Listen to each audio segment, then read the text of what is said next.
السلام عليكم ورحمة الله تعالى وبركاته. soo dhawaada saaxiibada Maashil Media. noloshu waxa ay bartay inaysan muhiimad ahayn maxaad haysaa, laakiin ay muhiim tahay xagee daqiiqadan kadib rabtaa inaad gaadhid. noloshu waxa ay bartay in qofka u khayr badan tahay inuu ahaado diin ku socda dariiqa toosan intii uu ahaan lahaa deero ku socota dariiq khaldan. noloshu waxa ay bartay khasaaraha inuu yahay inuu qofku isku dayo inuu raali geliyo cid kasta.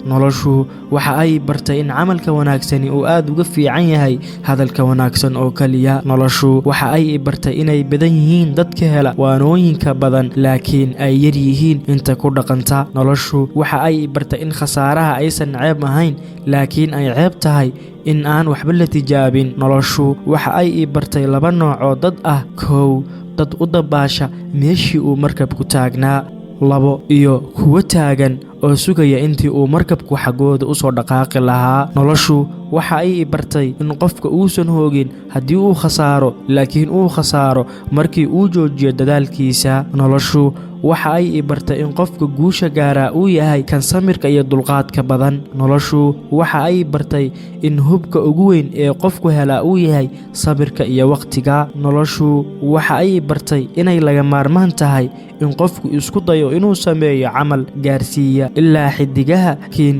uusan ilaawin in lugihiisu ay dhulka joogaan. noloshu waxa ay bartay in marka aad qoslayso adduunka oo dhammi uu kula qoslayo, laakiin marka aad ooyeyso aysan kula ooyeyn cidna. noloshu waxa ay bartay in farqi weyn u dhaxeeyo tijaabinta badan iyo ka quusashada. noloshu waxa ay bartay in dareenka wanaagsan uu yahay mid ay naftaada ku qanacdo adigoo ogsoon waxa aad samaysay inay wanaag yihiin.